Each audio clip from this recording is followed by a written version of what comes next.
était tous rassemblés au réfectoire. Et là, d'un seul coup, il y a la sonnerie de notre engin qui sonne, là en cours.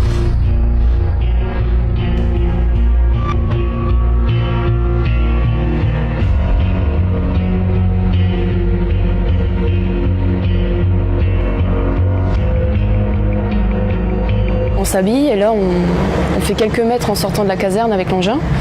Et on voit déjà les gens avec leurs appareils photo, leurs téléphones portables. Donc on se dit là, c'est qu'il doit vraiment y avoir quelque chose.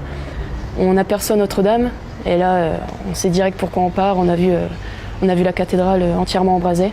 On s'est dit c'est bon, on fait le gros feu. On avait fait un exercice 6 mois auparavant dans la cathédrale, donc je me suis un peu remémoré la structure, les escaliers, les colonnes sèches un peu où elles étaient situées. Et voilà, j'étais surtout concentrée en fait. J'ai pas pris l'ampleur, la situation dès le départ en fait. Dès qu'on est arrivé, on a pris des escaliers en colimaçon en fait qui sont totalement enclavés. Il n'y a pas de vue sur l'extérieur. Et on est monté comme ça sur plusieurs dizaines de mètres. Et une fois arrivé en haut, en fait, on était sur les balcons et on a vu que les toitures, la charpente était totalement embrasée. Du coup, notre chef, il nous a donné la mission d'avoir un point d'attaque, c'est-à-dire qu'on a établi les lances, on a essayé d'enrayer les propagations au maximum et d'essayer d'abattre les flammes au maximum. En fait, ça se propageait trop rapidement et du coup, voilà, on a reculé. À un moment, on était en train d'abattre les flammes et on entend un énorme bruit. Mais nous, en fait, on était un peu coupés, on ne voyait pas ce qui se passait à l'extérieur. Et apparemment, c'était à ce moment-là que la flèche était tombée. Donc c'était un peu plus loin de là où on était.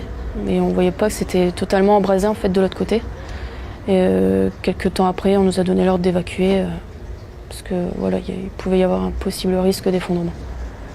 On devait rétablir 2 lances pour essayer d'attaquer le feu en fait, directement par en bas. Pour essayer de faire baisser les flammes, faire baisser le feu en intensité. Mais là, pareil, au bout de peut-être 1 minute, on nous a donné l'ordre d'évacuer à nouveau.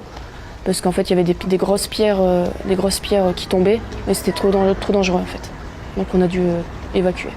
C'est avec du recul après qu'on se rend vraiment compte des risques qu'on prend en fait. Mais sur le moment, non, on est concentré. Peut-être le plus dur, c'est on se dit, on est tout petit par rapport à tout ça. Et on se dit, voilà, notre action, peut-être au départ, on pouvait essayer de faire quelque chose. Et après, ça a pris tellement d'ampleur que, voilà, on se dit, il faut plus de moyens. Et en fait, c'est la force du nombre qui fait que, voilà, on peut arriver à faire quelque chose à la fin.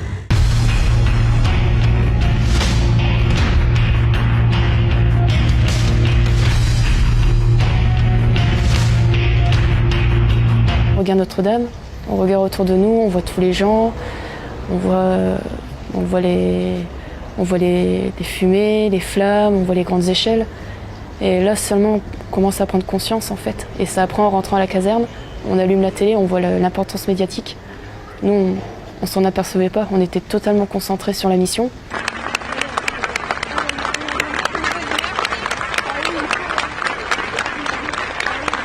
Quand on voit les gens le lendemain qui passent à la caserne, des gens qu'on ne connaît pas, qui ramènent